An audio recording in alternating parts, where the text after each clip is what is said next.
Hello, all our young minds. Hello, Snehal. Hello, Samtha. For today, we are joined by Samtha, who is an amazing scientist, as all of you are going to see today, and a really great friend of Talk to a Scientist and of us individually as well. So we're really Snehal, excited. I call her a Talk to a Scientist team favorite. Yes, She's a team favorite, okay? So definitely. there is bias involved. Right. So you're going to learn about a really, really amazing organism today. And she's going to tell you why it's amazing. So I'm just going to hand it over to Samtha. Okay. Thank you so much for having me today, Team Titas. And I know that it's a great venture. And I am the opening batswoman for this year. So, Yes. so there is, I know there is some expectation. So I'll just start. So can you see the slide? Is the title visible? Yeah. Yes. Yes. Okay. So I will start with a question. So this is to our young minds. Have you made models for your science class in school? You can maybe tell us in the chat box. Have you all Okay. made some models in the science class? Or have you seen models in science exhibitions or at some science museum? Has anyone Wow. Everybody's saying yes. okay, right? So everybody has seen what a model is like. So this is an example of a model of a solar system, right? So you have the sun and the 9 planets, and you can see how they will rotate around the sun. So basically, a model is something which is a small version or a copy of something which we can understand that thing about, right? And this is a model about of the human body, right? You can see the parts within the human body, right? What are all the different organs? But now this is not a live thing, right? This is made of plastic, but we are all living beings. So how do we know that what's going on inside a human body? So those of you who attended the last TETA session with Dr. Kang, you would have heard of how the vaccines have different phases of the trials, right? So in one of the phase of the trial is to do the testing in animals, which means that the animals there used there are models of our human systems. Basically, if something is going wrong in the animals, we can think that okay, something might go wrong in humans as well. Or if something is everything looks fine in the animals, it's going to be fine in humans also. So these are called as model organisms, right? So these are models of our human systems where we try to understand if how a human disease is happening or how human body itself is made, but then instead of looking in humans, we use model organisms. The first one I've put on the slide is a fruit fly, which you would have seen in your home also, which is called as Drosophila by scientists, right? So this is a very tiny model organism used by scientists to understand systems like the brain, right? And the second one is a mouse. Mouse is a mammal, so it's more closer to humans, and scientists all over the world use this as a model organism to study how our body also functions. And the last one, I remember in this season, the first session was on primates, right? So the primate, so the photo here is a macaque monkey, right? This is also used as a model organism for doing modeling of human disease or even studying medicines for human diseases. Now my model is a fish, right? It's a zebrafish. Like you can see in this video here, it's a slow-mo video of our zebrafish floating in the tanks at our zebrafish facility. So as you can see, these have stripes, and that's why they are called as zebrafish, right? And you can see that the male is thinner and the female is a bit has a big belly because it has eggs inside it. And its scientific name is Danio rareo, and this is a 2 to 3 centimeter long. So this fish you are seeing in this photo is around 2 to 3 centimeter long, and it's found in the freshwater rivers, right? And the speciality of using zebrafish as a model organism is this, that between a male and a female it can give rise to about 100 offspring or 100 babies. You would ask, why is this important? Because when scientists do experiments, they will need a lot of numbers. I know that in earlier TETA sessions, you have done some experiments and you know why numbers are important, right? So that is one advantage of zebrafish. And another great thing about zebrafish is that these baby fish or zebrafish are transparent, so you can see them growing, right? So if you were to think about another animal, the babies are growing inside the mother, so you cannot see them growing. But in the case of fish, the babies are outside in the water and they are transparent, so you can see them growing in real time, right? And these are fast growing. From a baby to this adult, it will just take 3 months, and within one day their brain is formed, the heart is beating. Okay, I'll show you all this in the coming slides. Now, the scientists have gone looking for zebrafish in the wild, right? So the zebrafish have been used by scientists for almost 40 years now. But if you ask where did they find it, it is actually found in South Asia around the Ganga and Brahmaputra river basins and all the streams connected to it, right? And in India, it's found in Northeast India. So in 2013, a set of scientists from CSIR IGIB, from where I am talking from, they went around collecting specimen, and they found a type of zebrafish, and they called it as Assam wild type zebrafish.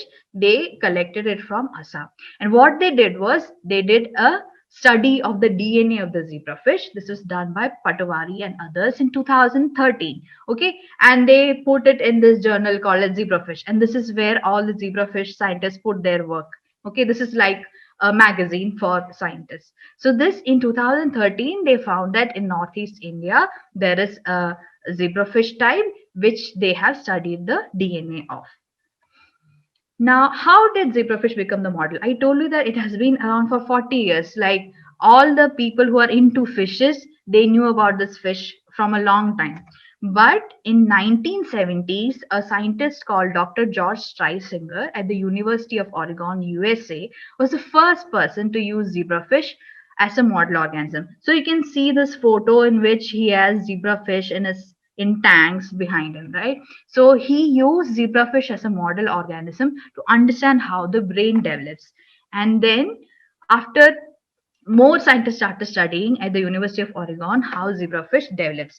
So what you are seeing here is a set of photos of zebrafish developing, and like I said, these are transparent, so you can just see how each step of how from a single cell to how the whole organism is made, you can see here. Now if I were to explain to you what this is, so if we have seen a chicken egg, right, you know that there's a yellow part and there's a white part. So the yellow part is actually the cell which divides so much and becomes the animal. In the case of a chicken egg, it becomes a chick, right? And the white thing or the yolk is what gives the food to the growing chick. So in the case of zebrafish, it is same. So you can see that there's a yolk and there's a cell, and you can see that with time the cell starts dividing. Right, first it's 2 cells, it becomes 4 cells, and it keeps on dividing, and until by 24 hours it has become a whole organism. It has brain, it has eyes, it has a body. It doesn't have hands or legs like us, but it has a whole body. It will form fins by 3 days, right? It will start swimming around by 3 days, and you can see all of this just under a normal plain microscope because these are transparent. Now, another great thing about zebrafish is that you can make zebrafish transgenics. So I'm going to explain what a transgene is. So this is a jellyfish. What you can see on the left is a jellyfish, right? You would have heard of jellyfishes. They live in the oceans, right? And they have this property of glowing in the dark, right? And this is because of a gene which makes something called as a fluorescent protein. So what scientists have done is take this gene and put it into zebrafish, and that's why it is called as a transgene. Okay, so they have taken the green fluorescent protein gene from jellyfish and put into zebrafish, and now the zebrafish can also glow. You ask how? So this is an example, right? This is a red fluorescent protein which is put in the heart of the zebrafish. So you can look at it and you can see that when the heart is beating, you can see the heart very clearly glowing, right? The same, this is another fish where there are two different fluorescent proteins. The heart is in green and the liver is in red. Now, this is another kind of a transgenic where the brain has both red and green fluorescent proteins. So here you are seeing from the top of the head, right? And then you can, these are from from above again, and you can see that. So you can see the eyes here, right? This is the yolk and this is the brain. You can see it is colored. So this is how we can visualize each organ of zebrafish, and we can try to study different organs in zebrafish, and that's how it will act as a model for humans. But now I have a question. Can you think of any organ we cannot study in zebrafish? Come on, guys. Let me think. Let me put on my thinking cap. What do you think it could be? Tanishka Ala says says lungs. hand. Okay, hands. Great. Okay. Great, Ala. Tanishka says lungs. Mm-hmm. Pooja says fins. Nirali says nose. Okay. Dhruti says stomach. Kidney. Lungs. Okay. Good. Uh, Good, good. eyes. Skin says. Atansh says skin. I mean, I guess he means skin like, we have it. Right. Right. What else? What else? Guys, let's think. Let's think. Eyes, stomach. What would that be? Sometimes I'm stumped as well. Other than these, even I can't think of any. Right. I think somebody has a right answer, that lungs, right? It's Yeah. obvious that they live in the water. They don't have lungs. They have gills, right? Yes. So we cannot study lungs in zebrafish. But if you look in zebrafish, they also have eyes. They also have a gut or the digestive system. So we can study all those things. Like somebody pointed out, yes, we cannot study hands, but we can look at the fins, and there'll be similar genes to the humans. Those things we can study. So there will be some things we can study in all other organs, but maybe lungs we can never study in zebrafish, right? For that we have to go to model organisms like mouse or monkeys. Okay? Yes. So Yes. that is- Samta, good point Yes. from Bhavna. What about bones? yes. So these don't have proper calcified bones like us. These have cartilaginous bones, but to understand how the bones develop, we can study in zebrafish also. Okay. Very interesting. Samta, a couple of more questions while Snehal Yeah. is just answering a few. I'll ask you a couple of nice questions. So Nirali asked, do they have gills? Yes. The Yes. answer is they do have gills. Yes. Tanishka asked, did they decode the genome of this Assam wild type zebrafish? Yes. Yes. Okay. So what you saw in that, like I told you, that it's a magazine or a journal in which scientists publish their work, and that is a genome study of the zebrafish done by CSIR IGIB in 2013. So basically, they went to Assam, they collected the fish, they brought it back, they took out the DNA, and then they studied the genome. Yes. Wow. So Nirali asked another question. Do they have blood groups? Yes, they also have blood groups, but not exactly like humans. Yeah, There are sure. some limitations in studying those things. Yeah. Samta Venkat asked one last question before we move on. Right. Snehal, you can see that question. I'm also trying to Yes, find yes, it. yes. Please, Yeah, please. so his- Go ahead. Can we study things like viral diseases in zebrafish? So it will depend on how, like some of the viruses in humans may be communicable into zebrafish, not all of them. So we were yesterday discussing if we should think if SARS-CoV-2 can infect zebrafish, we should maybe test out. So we were talking about this project yesterday. So we have to test out and find. Not every virus might be transmissible. It will depend on, like I said, the similarity, how much similar each of the mechanism of those virus will be. Depending on that, we'll have to check. Okay, and I think another question he had was which is similar along these lines, was do zebras naturally get affected by any kinds of viruses? Yes, so I'm not exactly sure about virus, but they also have their own pathogens. So every animal have their own pathogens, and they have their own infections. So that's why we maintain them in a lab environment where they're sort of, they don't have any infections, and then we do study in them, not just take any wild fish and do studies. Right. We'll talk about that. Also, Samta, Divesh has a question. Yeah. Is zebrafish similar to zebras? So, how fun would it be to do zebra as a model organism? It would drain the whole budget of the National Research Foundation. Yeah. So that is one advantage of zebrafish, which I'll show you coming. So zebrafish, because it's just 2 or 3 centimeters long, you can house a lot of zebrafish in a small space, right? Even small model organisms such as mouse, it's easier to keep in a small space. When we go to bigger model organisms, like buffaloes are used for modeling skin diseases, right? Yes. But you need a huge space to maintain them. So like you said, it's very costly and not everybody would want to do it. So I don't think zebra anybody has used till now. So I don't think that So will they're work so out. called because they are striped. Yes, Because they just have, because of the okay. stripes. Okay. And like people will say other fishes are also zebrafish, but now you know which is the real zebrafish. Right now we have Yes. seen the real zebrafish. Yeah, Yes. Okay. Yes. We have lots more questions, but we'll take them as we go along. Right, Sneha? Okay. sure. Yeah. Okay, I'll go on. So just now we're talking, and I'm glad the next slide is this. Who can do zebrafish research or in general animal research? So so I have these. Everybody can recognize what this is on the left, right? These are traffic rules. So if somebody wants to ride a vehicle on the road, they should know the traffic rules and they should also have a license. This is for the safety of everyone on the road and to stop accidents, right? So similarly, when somebody tries to do an animal experiment, they should have expertise. They should be licensed experts, right? And every time it doesn't mean that just because I'm a scientist, I can just go and do an experiment. No.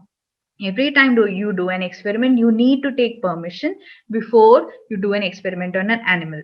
And this is to make sure that just like in traffic rules, we make sure by following traffic rules, the accidents are less harm. Same way, by following these rules, there'll be minimal harm. So just by hearing all this doesn't mean that anybody can just start doing animal research, right? There should be always a set rules to follow this, and this can be done only by scientists or researchers.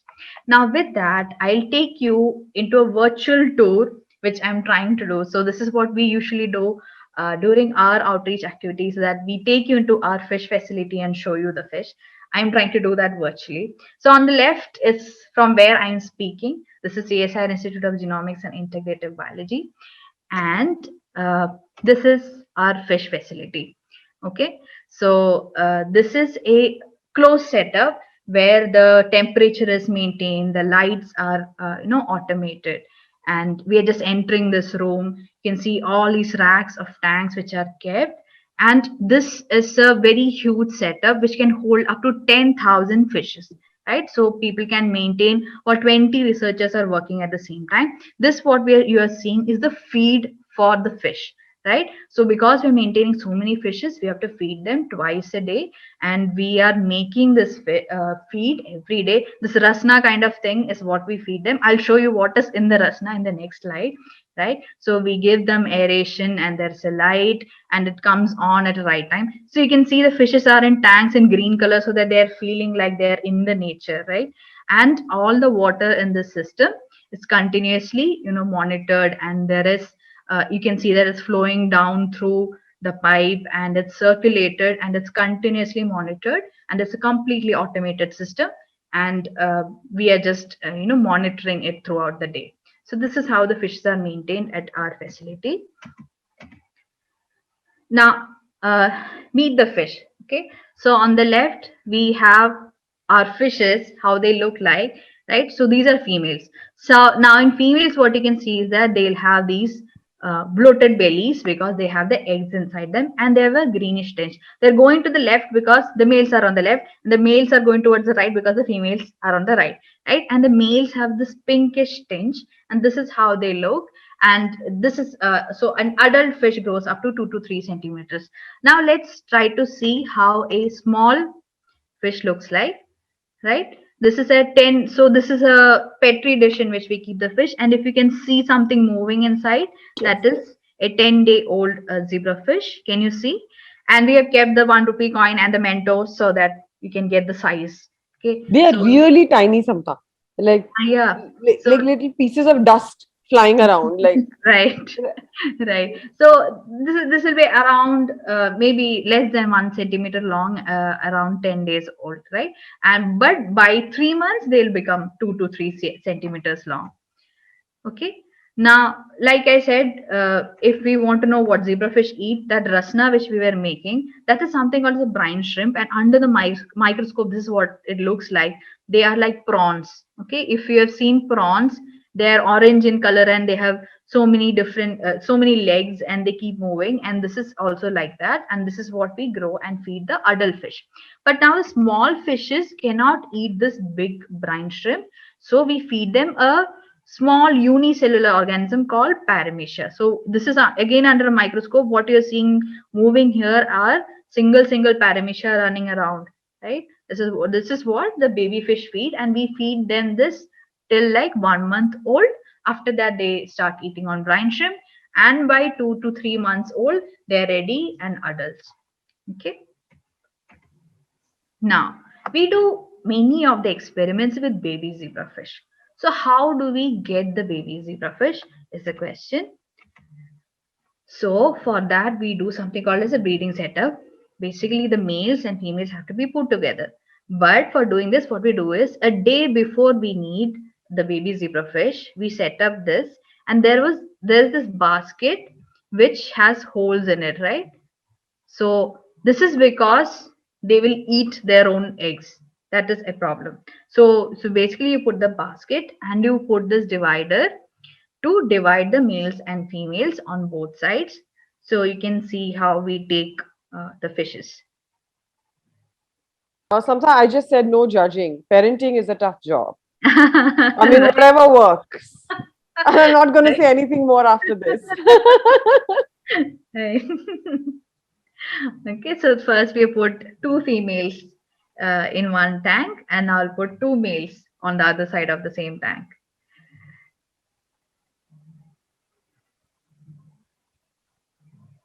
So those of you who have fishes at home might know how difficult it is.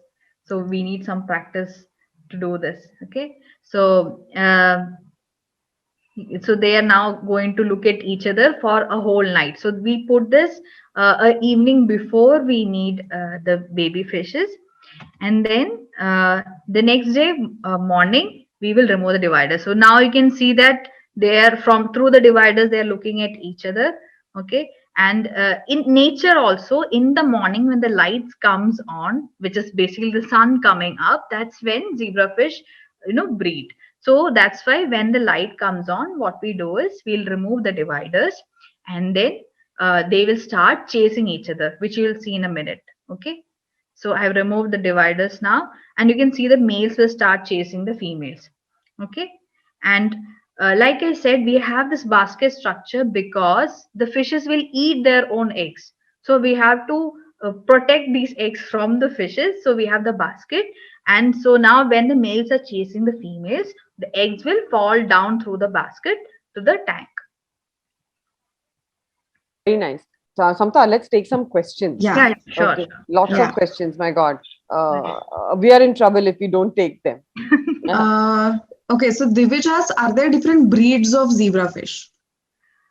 Yeah. So these are called strains in scientific terms. Yeah. So you will see that they'll have different patterns. So it will not be the same stripes. It will be slightly different stripes. And so there are different. So like I said, the scientific name of this zebrafish is Danio rareo. But Danio is like a class, and there can be different looking zebrafish like these, but they'll be Danio something else. They'll be called that way. So yes, there are different types of zebrafish. I have to admit that Danio Rareo sounds like a rock star's name. Yeah. Like really, I mean, and it's a rock star model organism. So Danio Rareo sounds like someone who should get onto stage in a concert. Yeah, definitely. Right? Sometimes Nirali has a question. So Nirali asked, are zebrafish found only in Asia? Yeah, so these are in wild found in South Asia because of the natural conditions which is there. So they prefer this slow flowing water, which is not salty, right? So the Ganga and the Brahmaputra rivers have fresh water, right? And then there should be green weeds and the temperature. So we maintain the temperature between 26 to 28 because in nature also they stay around 24 to 30 degrees is the temperature they prefer. So only these are the conditions. But now when people have noticed that wherever there are rice cultivations, there also you can see these zebrafish. Whenever there's a rice cultivation and there's water around it, zebrafish sort of migrate there and they start living there also. So Pooja asks a very nice question. She wants to know if zebrafish sleep at night. Yeah, so even in the daytime, you can see sometimes. So for them sleeping, so they don't have eyelids, right? So they don't, you can't see them sleep, but you will see that they'll go and settle down at the bottom and they'll just be resting. They won't float around. So that's when you know that they are sleeping. So we have a night cycle. So we have a 14-day, like I showed in the facility, we have a light which will go off exactly at 11 at the night and come on at 9 in the morning. So in the night they do sleep. So we don't even open the door in the night so that they won't be disturbed. Yes, so they do sleep in the night, but even in the day we have seen them sleeping. They just go and sit in a corner of the tank and they will sleep. Like I can understand that. yeah. Yeah. I'm not judging them. So Pranav asks, do they live in a community? Yes, good question. So in nature, they live in shoals, right? So shoals are like the community of fishes. So in some places, they are seen almost like in a 300s of groups in some places. So depending on the conditions in nature, they will live in different size of groups, but they are a communal kind of a creature, right? So this is also something when we do lab studies, it's we have to sometimes think about this. Should we keep them alone? Should we keep them in groups? This is something to think about. Yes, very good question. So Rama and Sonit both have the same question. They ask, why do they eat their own eggs? Yeah, so this is a thing about nature, right? You know, there are so many weird animals, and this is the weird thing about zebrafish. It's like when it releases its eggs, it is losing protein from its body, right? So it is just trying to save it back by eating them. And in nature, you know, it has a breeding season, right? It will only breed during monsoon. But in lab, we are trying to breed them like whenever we want it. So there is what you say as a clock inside their own bodies, so which will make them say that, oh, you're losing protein, go get it back. So that's why they'll eat their own eggs. Really interesting. Interesting. Sriniti asks, what is the lifetime of a zebrafish? Good. So in lab we can grow them up to like 3 to 4 years is the lifespan of a zebrafish in the lab. That's what we know. Wow. So that's pretty long. I was thinking it was in days. No. So they become adults by 3 months old, Hmm. but then they are active like till 2 years. But then if you keep them and you take care of them well, they'll grow till 4 years. I know one fish which lived up to 7 years. So there are special cases also there. Oh, wow. Nice. Wonderful. Yeah. Aditi asked, Snehal, you can take maybe Aditi's question. I'm just trying to find it. Do they lay eggs while being chased, or is it like an external formation of new DNA? Or No, so basically the females have eggs inside, right? So when the males chase, they will just release the eggs into the water. So it's not formed at that time. They already have it stored. So that's why their bellies are bloated. If you see the female fishes, they have a big belly because it's already just sitting there waiting. And when the males chase them, that's when they release it into the water. oh, okay. And Thansh also had a question, Snehal. But in wild, how are eggs protected? If they eat them in the wild? So that's why I said in the wild there is a pattern. They know that they will not lay eggs every day. They will only lay eggs when they want it to grow, right? So in the monsoon time is when zebrafish breed in nature.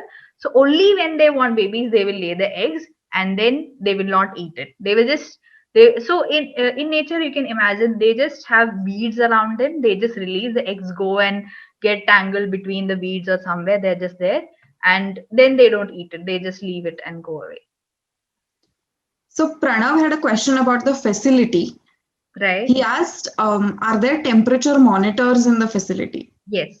So we have a temperature monitor probe in the facility, and it is continuously monitoring. So if it goes up, we will change it's also continuously aerated to maintain the temperature, like we have the AC at home, right? So we change there's a heater attached to the AC, so we'll change if there's a huge, so like during winters, because this is Delhi, there's a winter time, it's something we have to really bother about, like we are always monitoring what is the temperature. So yes, we have a probe which will measure the temperature and tell us the temperature. And then I'll show you that in one of the videos, that you can see that there is a digital monitor which will monitor. Other than that, we also manually also check every time, like once in few hours, what is the temperature. Okay, and I think there was one more question which was about getting licenses for doing animal research. So the question was, who do you ask permission for? Right. So like I'm a researcher here, right? So when I come here, I'm trained to how to do research. So that is the first step.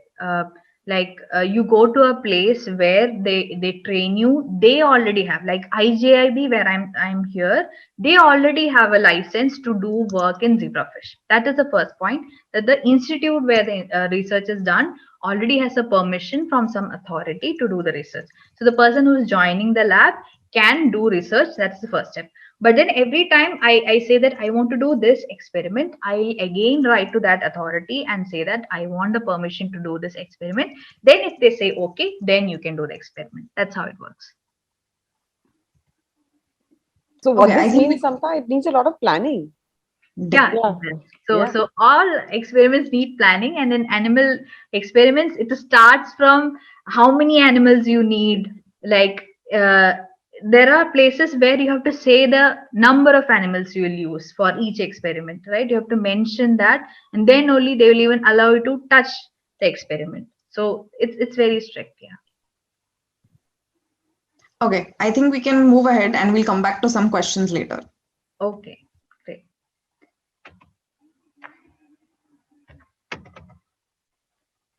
Okay, so we saw them chasing, and now how do we take the babies from them? So you can see that now these pearl kind of small round things, shiny things, are the eggs after laying, and they now become what is called as embryos, right? So we just so you can see that the males are just chasing the females, and they're at the bottom. Now we have to collect these embryos. So embryos are just born zebrafish are called as embryos, and now you can see that these fishes are there. So we just shift them to a new tank, and we have the embryos in the other tank. You can see them floating, and now they'll settle down. You can see them on the corners here, right? So we just use a simple sieve, which you would have seen in the kitchen, right? You're just passing the water through the sieve, and it will just collect it into the sieve. So the brown things you see there are like the fecal matter of the zebrafish. Okay. So we have to wash it off. So after this, what we do is we just give a slight wash without harming. So if you give a very harsh wash, that will be problematic. So we just give a little very mild wash to these embryos, and then we'll put it into a petri dish like we showed in that video. Now we are just transferring it into a petri dish, and this water again is similar to what they are, in nature it is like. So this means that immediately after we are collecting, which will be at 1 or 2 cell stage, that's when we do micro injections. So you can see that the cells are just dividing the first cell, or is just in 2 cell stage. And this also, see, only an expert can do, like after some amount of training, only a person will be able to do micro injection. So after the first row, now we have gone to the second row. Okay, so that's how that looks like. And Samta, there are a few questions regarding this. Sure. So Sunidhi asked, do you inject it at a specific part? Yeah. So what I prefer to do is, if you can see the screen here, like at the border of the yolk and the cell. You remember the yolk and the cell which we showed? Like even in this video, you can see that I'm trying, from what I can see through the microscope, to inject near the cell. Okay. And what you're seeing on the right is this. So we injected in the yolk, right? But after 3 hours, that solution has gone into the cells. The cells are now divided, and they've reached like 1,000 cell stage by 3 hours. But the solution which was at the border of the cells and the yolk has now traveled into the cells. So basically, whatever you put into the yolk delivered there, it has just moved into the cell, and now each dividing cell will have that molecule. Okay. Okay. So Pranav asks, what is the volume that is injected? So we inject in nanoliters, right? That is, I think you get that. Nanoliters is 10 raised to minus 9 liters. Okay. So 3 nanoliters is what I usually inject. Okay. And a lot of people are asking, does giving an injection hurt or cause pain to the embryos? Okay, this is a very expected question. So, it's said that zebrafish cannot feel pain until they are 5 days old. Okay, so for feeling pain, we need to have some proteins in our body. There are humans some people who cannot feel pain because they don't have a particular, there is some problem with particular gene, right? So, those genes which allow us to feel pain, that is not present in zebrafish till 5 days. So they don't actually feel pain, is what we think. They cannot feel pain at one cell stage anyway. That is the answer. Okay. I think we can go ahead and then we'll come back to questions in some time again. Okay.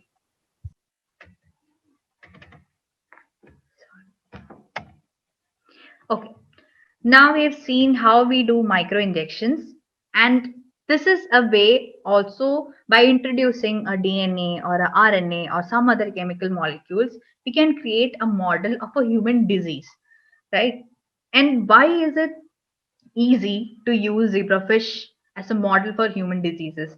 You might think, like we already have discussed this now, they live in water, we look completely different. How does it help, right? So if you look at the genes of zebrafish, they're actually 70% similar to human genes. Like I said, lungs is one organ which is completely not there, but every other organ like the fins and the bones, there are similar genes in zebrafish, so you will be able to model human diseases in zebrafish. Now here I have an example of a model of a heart, right? On top is the healthy one. This is a 5-day old zebrafish, and this is the heart. So you have to look at the heart. It's beating at 120 beats per minute. So this is the normal for a zebrafish, and this is the one with the disease. So you can see that in the disease one, the heart is sort of bigger and it's beating not as rhythmically as the healthy one. So just keep watching this disease one, okay? It will stop in some time. So just watch that.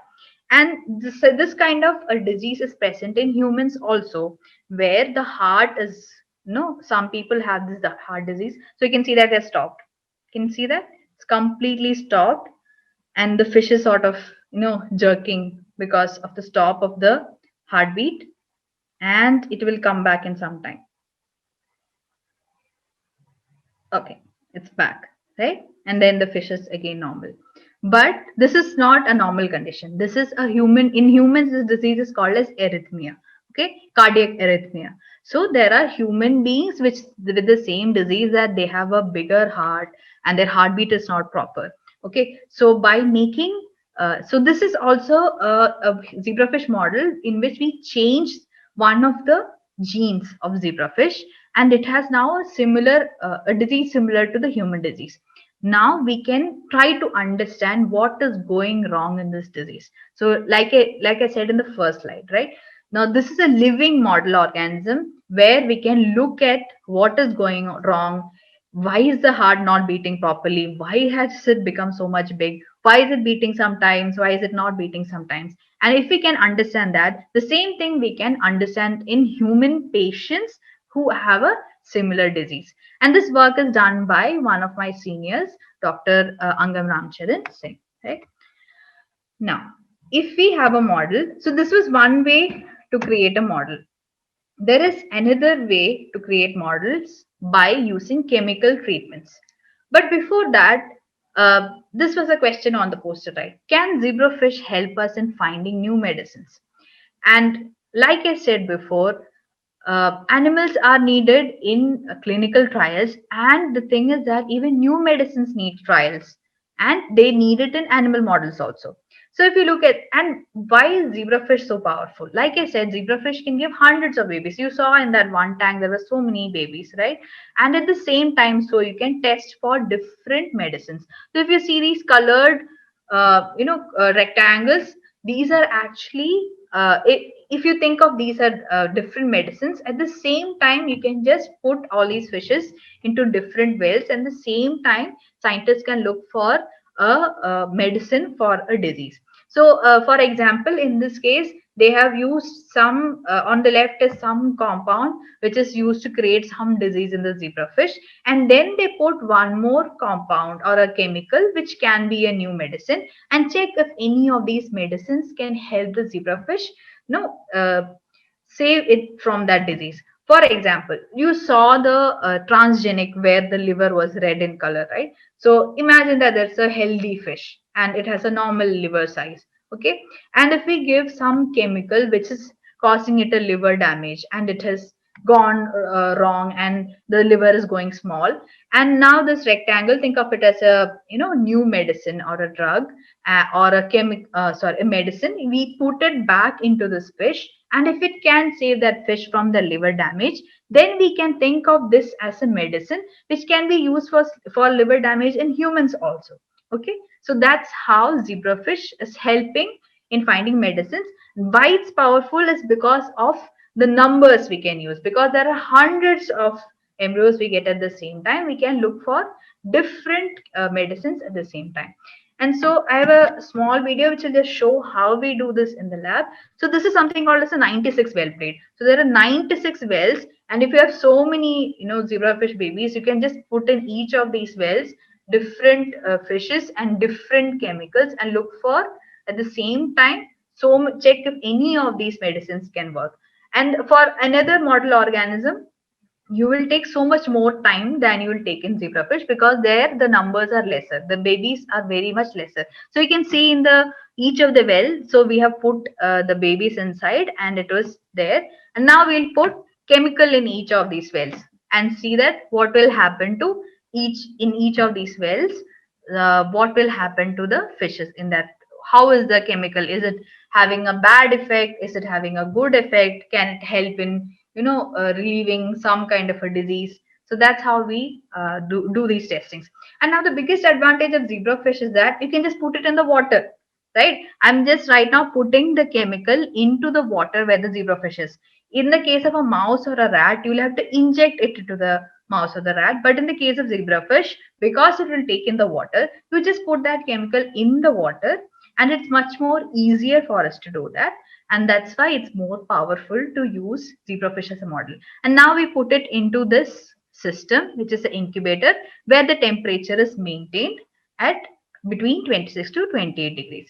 For the case of an adult zebrafish, same. We just take a tank, we put the fish, and now, so this will have a measured amount of water. Now again, put the chemical into the zebrafish. No need of injecting, no need of catching hold of the fish and putting into its mouth, right? You don't have to feed the fish any medicine. You just put it into the water, and we can see that what is the effect of that medicine on the fish. So you just close it properly, right? And you just pack it and you keep it in a proper place and at the right temperature. So we keep it in the fish lab. So this was the monitor I was talking about. It is continuously monitoring the temperatures. 26.9 is the temperature of the fish lab it was showing. Anybody has questions till this point? Oh, wonderful, Samta. It's been an outstanding virtual session tour. So many questions, Samta. You said anybody has questions, and the chat window is just basically gone wild. So one question Daksh asked, do you save any fish after you do these treatments? I mean, can you save them? It depends, right? It depends on how it is affected. So we cannot say that beforehand, but sometimes yes, we will be able to save the fishes, yes. But then the thing is, once we use a fish for one experiment, we cannot use it again. So we'll just keep it separately. That's what will happen. Yes. So Ala has a very nice question. She asks, what happens if the medicine you're testing is not in a liquid form and you can't put it in water? Yeah, that then will be difficult. For zebrafish, you have to have medicine. But then you think about it, most of the medicines we take are something which we take it in the mouth. It has to go to the digestive system and get dissolved in water mostly. So most of the medicines we want to test are mostly just soluble in water. So those kind of things usually doesn't have a problem. If you want to test something, like I know somebody who wanted to test a diet on a zebrafish, an egg diet, but the egg wouldn't dissolve in the water, so they couldn't do that experiment. Yeah. Interesting. That's interesting. Samta, there's a question from Sunidhi Snehal. How Mhm. long does it take for medicine to show its effects? It's a good point, right? Like, Yeah. So it will again depend on the medicine and the dose. So if you have taken like a paracetamol or something, you see at the back of it, it will be written 250 milligrams. Some amount will be written. So for adults it's different. For kids it's different. If you have noticed that, so that is called as dose, right? So depending on the dose, sometimes if you give a correct dose, it will give within. We will check within 24 hours of giving a treatment what has happened, and it also depends on the organ you are interested. For example, I showed you an example of a liver is formed around 3 days, so you will give a treatment maybe before 3 days, and after 3 days, maybe at the fourth day or something, you'll check what happened to the liver. Did the liver stop for making itself properly because we gave the medicine? So it will all depend on the organ you want to study, and also the dose of the medicine you are giving. Okay, so Dhruti has a question. She asks, how long can they breathe if they're in closed containers? Does the oxygen ever run out? No, so it will actually depend on the water you are giving them. So if the water is properly aerated, there is no such problem. They just take the oxygen from the dissolved oxygen in the water. So if the water is properly, it's so like I showed, it's a system which is continuously running. So the oxygen and the nitrogen levels are all maintained. So they'll just take it from the water. If the water is really dirty, then the fish will have a problem. But otherwise, just keeping in a tank will not be a problem to the fish. It's the water that will matter for the fish. and what about cold temperatures? Dakshas, can they survive cold temperatures? So it depends. If you reduce it much below 20 degrees, it will be difficult for them. So fishes are not like humans, right? Humans can maintain our temperature wherever we go. We go to a cold place, still our body can maintain the temperature. If we go to hot place, still our body can temperature, but maintain the temperature. But the fishes and reptiles, these are the kind of animals which cannot maintain their body temperature. So the environment temperature should be maintained. So if it goes below 20 or so, it will be really harmful for the fish. Yes. And Snehal Samta, another question Nirali asks, can we test a sugar diet on them? Sugar dissolves in water. Yes, definitely. Yeah. People do test and try to study diabetes and all that. Yes. Oh, wow. Okay. Wonderful. Very pliable, tractable model. Lots of things that can be done with it. Right. Okay, Athansh is very curious. Why do the males chase the females? Is it they sense some? Is there some chemical Yes. pheromone? Yes, good. So they release pheromones. So like I showed you in the first video on the left, we actually put the setup one day before, so that in the night, during the evening and the night, they can release the pheromones, right? So in the water, the pheromones are there. So these are like chemical attractants, right? So because of the next video, you could see the by morning they are like ready looking at each other. They just wanted us to remove the divider. So that's because of pheromones. Yes. All right, all right. So that's like zebrafish dating right there. Uh, Right. of course, we have different criteria, different pheromones. Uh, so Right. Nirali asks, is there a chance of extinction? Do you think they can ever get extinct? I think for they're actually present in lot of places. Like I said, even though when I said Ganga and Brahmaputra, it's not only in India, right? It's also Pakistan, Bangladesh. So all these areas, basically the South Asia. So they're present in a lot of places, and they don't have any other value. They are used by aquarium people, like as ornamental fish, or by researchers. But researchers anyways grow our own fishes in our own tanks. So I don't think there's a chance of extinction unless it's really the habitat destruction. That Oh, that's only a in good that point. case it can happen. Yeah. Are they food? Are they food? I don't think so. No, they're just No. too tiny for Yeah. anybody to be interested. Okay, so Rama asks, what do you do with damaged fish, like from all these studies of medicines? Right. So this is why I said that there are rules of doing zebrafish or any other animal research. Is that after doing the research. If there's some damage, we'll have to discard the fish, right? But then you do that with, you do a set of protocols. You euthanize them. So you know about anesthesia, if you have heard, right? To reduce pain. Somebody asked about pain, right? But after 5 days old, they start feeling pain. So what you try to do is you give them anesthesia so that they don't feel pain, and you euthanize them, which is basically you'll have to discard them by, Yeah. so we freeze them or something like that. Okay, Janvi has a very, very nice question. Janvi asks, what happens if the poop mixes with the chemical and medicines you've put in the water?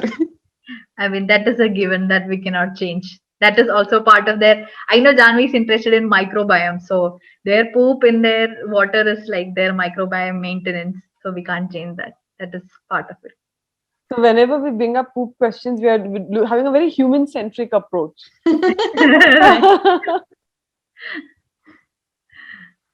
Okay. Let me check if there are more questions. I think we can move ahead and then we'll come back to questions. Okay. Now, so we have done chemical treatment, or we have done some modification of the DNA, or some model we have created. Now, how then do we check what happened to the fish, right?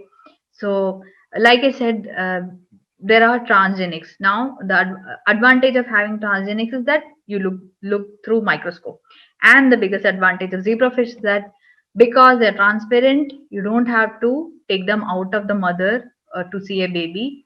In any other model organism, you'll have to do that. So in the case of zebrafish, you just take the live animal, put it under the microscope. So this is a fluorescent microscope. This is not a normal microscope, which means that it is a UV lamp and it has different filters.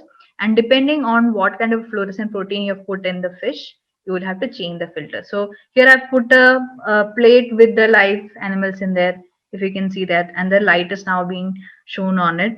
And the fishes were running all around when I was trying to do this.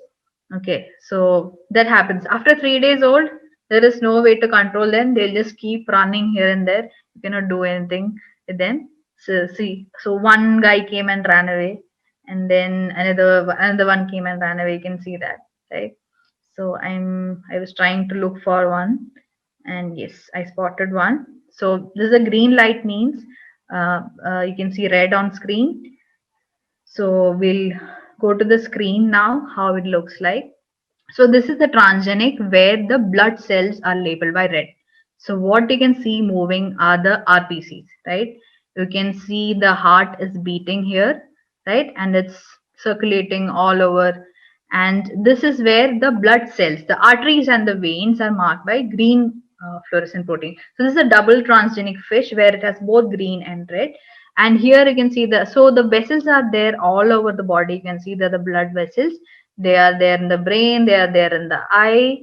We can see the heart. This is the area around the heart. So everywhere you can see the vessels. These are like the arteries and veins of zebrafish. And now if we shift the filter to see the red, you can see the heart is beating. It has the RBCs. And now because it's beating, it is moving all around. It's going all around the body. You can see that, right? This is the trunk region, which is like our, a core body part. This is the head. This is going to the brain. This is roaming around in the eyes. This is the jaw of the fish. And it's continuous. So it's coming back into the heart here and it's going up here. You can see how it's flowing into the brain, right? This is how it's flowing. So this is the advantage of, so this is a live fish. It's, you're just seeing life happening in front of you. And it was so fascinating the first time I saw this fish. And this is how we look at fishes here. Now, another important way of studying fish is by doing behavior study, right?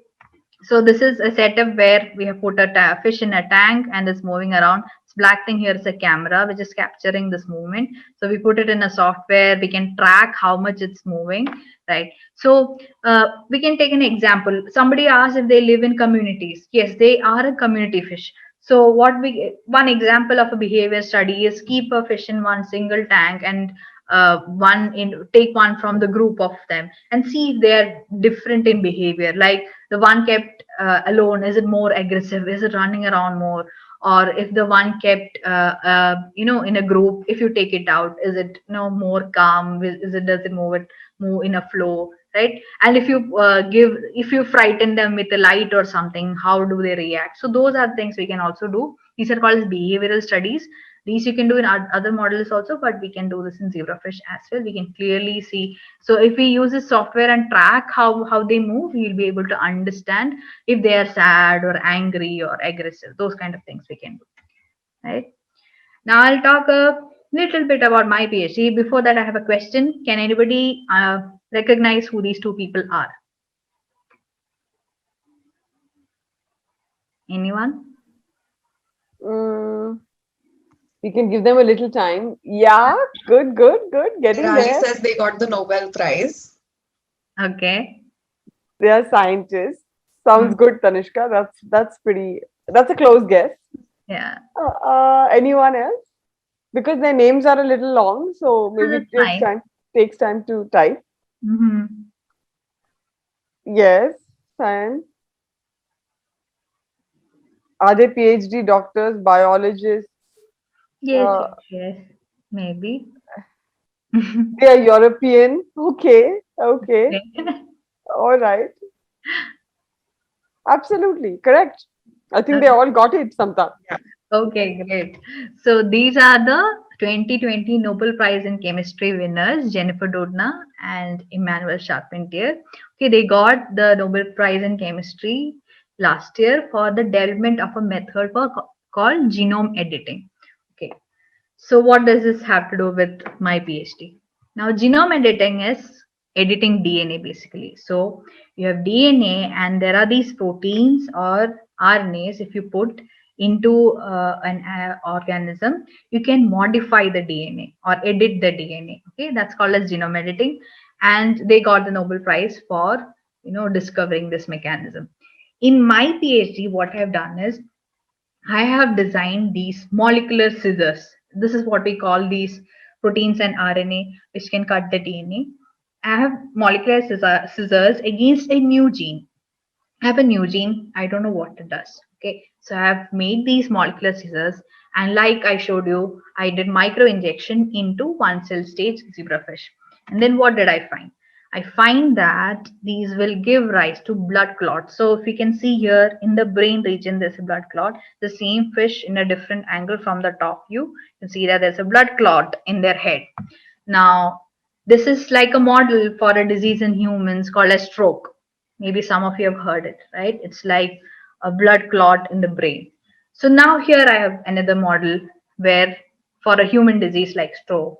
And now I can understand how the gene which I edited has a role in this model, right? So that is what my PhD is about. I'm trying to understand how this gene is causing this disease and how can I find something to help human patients with such kind of a disease.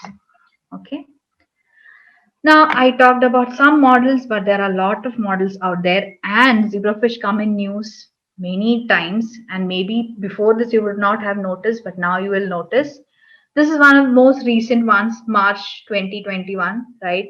The zebrafish gene that can promote heart regeneration. This is one thing I didn't talk about. So some of you who had attended the Hydra Theta session by Dr. Gaskard B would have heard about the term regeneration, right? That is basically if you cut out a part, it can grow itself. And zebrafish actually can grow most of its body parts. So it's a really cool model to study regeneration as well. So this was from Agarkar Research Institute, Pune, and they study zebrafish for studying heart regeneration. This is another study to learn how zebrafish run faster, which came in Hindu.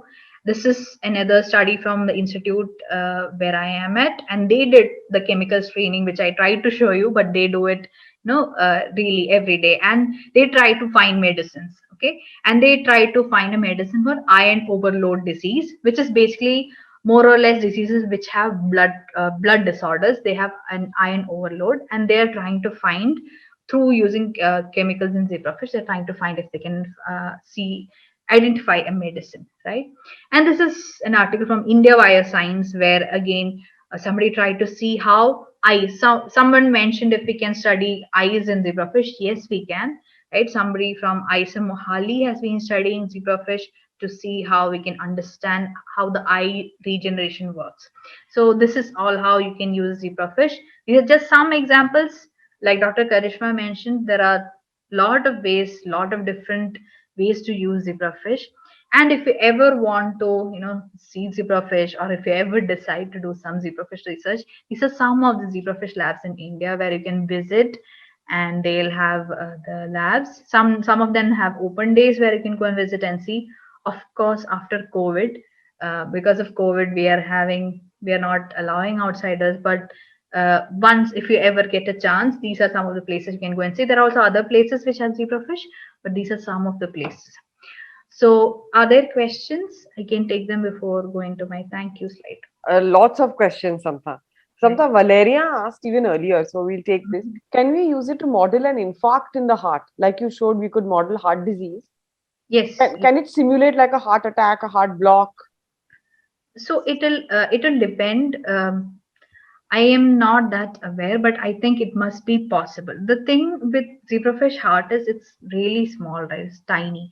So infarct is something which is very specific. But like I showed in this heart regeneration model, there is a possibility to introduce an injury, which will be like a heart infarction, basically, that there is a part of the heart which is injured. So this is sort of a model for heart infarction. Yes. Okay.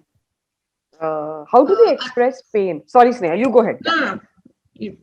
We can take that question first. Yeah. So of course they cannot talk. So I guess they just become less active. That's all we know with pain. They sort of move slowly, start moving slowly, or go and sit in a corner. There's no other way they can express their pain. So another question that I think also came up before is, if zebrafish are mainly found in Asia, are they used in other parts of the world for research as well? Yes. So like I showed you, like the first person who started using zebrafish as a model organism, he started using it in the USA. So the people who like to maintain fishes, they always knew about zebrafish, and they were fascinated that you can see the baby fish growing, right? So it's there all over the world. The people who like to maintain aquariums, they have zebrafish with them, so it's present. So people sort of make these conditions of maintaining between 26 to 28 degrees, give them the right food, you can maintain them. They are present all over the world. Yes. So Srinidhi asked, do you need to monitor them 24/7? Not really. So that's why our system is an automated system in which we know that the water is going to be clean, the temperature is going to be maintained, the light is maintained. We check morning and evening for sure. Okay, that is every day we do morning and evening. That's a checking we do, and in between the day we put in new water in the system. So it's not like a 24/7 monitoring, but yes, every day we do definitely monitor. Okay, I think there are tons of more questions, but I think in the interest of time, we're going to move ahead. But if anybody has questions that you would specifically like to ask her, you can email us and we will forward them to her. Okay, thank you. Absolutely. We have already taken up more of her time than we asked for. So, yes. Right. Yes. So I'll just close with a thanks slide. So I have to really thank Srashti, who is a PhD student with me in my lab. She's sister of Kushagra, who used to attend Tita sessions during lockdown period, especially. Yes. So she was behind the camera. I took her along. We spent we just went. Giving you the virtual tour was possible only with Srashti. This is my PhD supervisor, Dr. Sridhar Shivasubbu. Only with his permission, I could have given this talk. So thanks to him. And the fluorescent zebrafish images, I took the heart one from Anjali, the liver from Rohit, and Dr. Mayuresh gave me the brain fluorescent images. And I have to thank the zebrafish facility members and the in charge, Dr. Chetna, for having this wonderful facility, maintaining it, and letting me speak on this. And these are all the different authorities who let me have a PhD and give me this opportunity to speak to all of you. So these are the people I should thank. And I thank all of you, especially Dr. Karishma and Snehal, for inviting me to this, giving me this opportunity, and all of you have listened to me till this time and all the questions. Thank you.